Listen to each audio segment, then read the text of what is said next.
Не знам дали ви се е случвало да имате разправи с съседите си, както пише на гърба на днешната книга, която ще ви прочета и която номинирана в Национална награда Бисерче вълшебно 2020. Да живееш в хармония с съседите не винаги е лесно.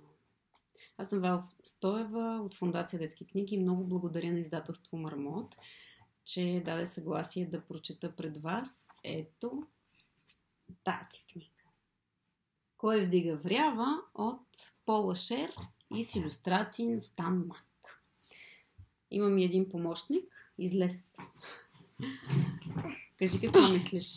Ето това е Дани. Ами, че е чудесна и че... Кое ти харесва най-много в нея? Ами, харесва ми как само си разменят къщите и най-накрая... Не казвай. Най-накрая не казвай какво става. Тихо сега. Тихо. Нека да им прочета малко. Да разберат защо е толкова страхотна тази книга. И така. Господин Мечок вървеше към своя уютен малък апартамент в тухлената къщичка на улица Червенушка, номер 8. Не щеш ли мразовит вятър го щипна по носа и му напомни, че е време той и семейството му да се подготвят за зимен сън. Точно така. Мечките живееха на първия етаж в тухлената къща. Срещу тях живееше госпожица Както? Над тях живееха прасчовците и мишките, а пък кенгурутата и господин Бухал хазяйнат живееха на последния трети етаж.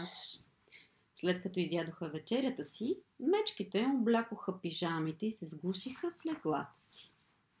Господин Мечок нагласи будилника за месец март и тък му да изгаси лампата, когато... Чу? Какво се чу? Доре...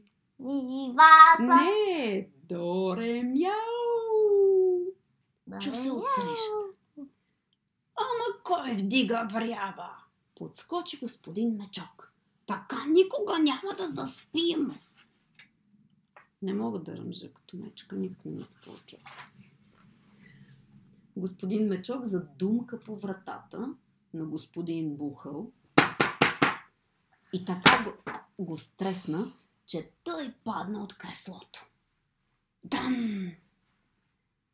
Какво мога да направя за вас, господин Мечок? Госпожица Котка вдига ужасна врява и не можем да заспим. Оплака се господин Мечок. Може би прасчовците ще се съгласят да размените апартаментите си.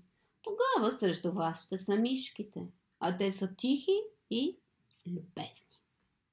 Прасчовците отдавна искаха да живеят на първия етаж и с радост се преместиха в апартамента на мечките. Как се преместиха? Я да видим. Куп крачета затопуркаха нагоре-надолу по стълбището. Мечките се преместиха на горния етаж. Прасчовците слязоха долу. Скоро къщата утихна. Вечерята на прасчовците къкреше кротко на печката. Ароматът изпълни стаята, мина под вратата, пресече коридора и се мушна отсреща. Мечките си легнаха и тъкмо се унасяха, когато... Я да видим какво става.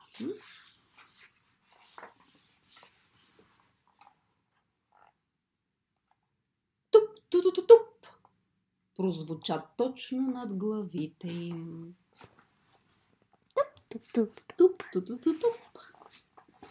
Сега пък кой вдига врява? Изръмжа господин Мечок. Каква е тази миризма? Измялка госпожица Котка. Господин Мечок и госпожица Котка задумкаха по вратата на господин Бухъл. Твой ред е задумкай.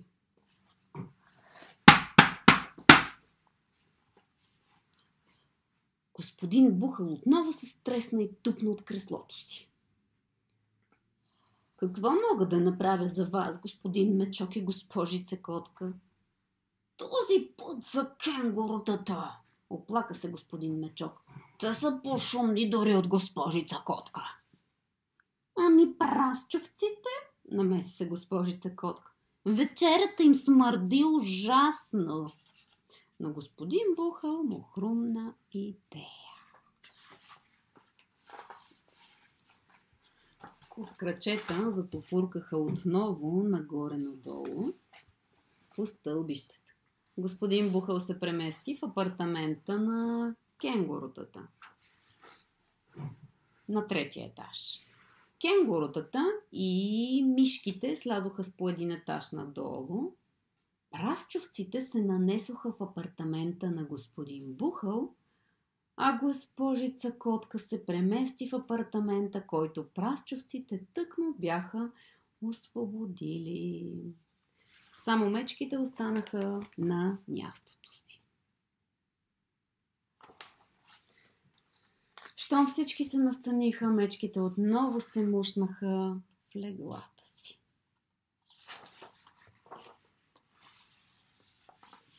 На най-горния етаж прасчовците вечеряха, а господин Бухал четеше. Под тях кенгурутата танцуваха, а мечките спяха. Най-долу госпожица Котка чистеше, а мишките се чудеха какво ли ще вечерят днес, когато... Туп! Кой вдига врява? Мишките надникнаха в коридора, за да видят какво става и се озоваха очи в очи с новата си съседка. Госпожица Котка също не беше решила какво ще вечеря днес. И мишките мигом изтърчаха право при господин Бухал.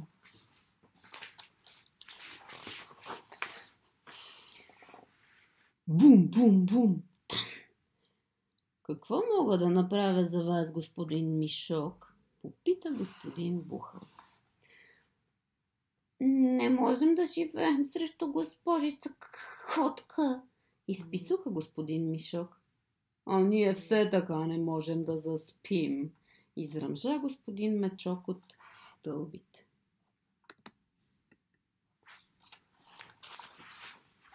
И пак крачета затопуркаха нагоре-надолу по стълбището. Мечките отидоха на мястото на прасчовците. Така никой нямаше да живее над тях. Ето тук се мести.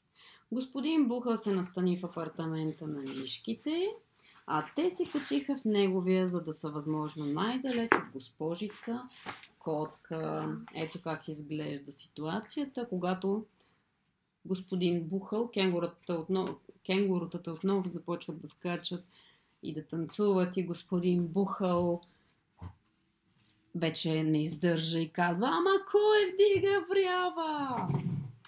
И когато всичко изглежда изключително, абсолютно безнадеждно, господин Бухал измисля план. Намира решение, може да видите тук между другото как мисли плана. Ето, намира решение как да размести обитателите. Това е една страхотна задача, която развива логическото мислене. И ще ви я прочета. Чакай сега да я прочета, а вие може да си запишете и да се опитате да разместите самите животни. Дали сте успели да го направите правилно, може да разберете от края на книгата, когато библиотеките отворят и може да я намерите. Или пък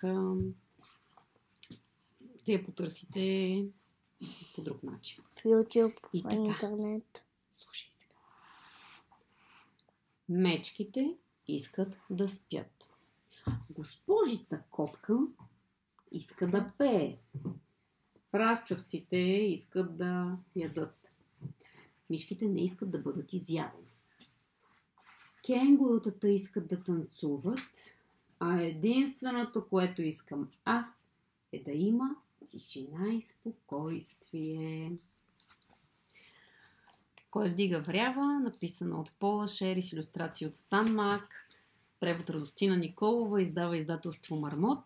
Книгата е номинирана в категория Откриватели за децата от 5 до 7 години и е абсолютно Гениална. Гениална ли е? Добре, аз ще да кажа страхотна, но и гениална става.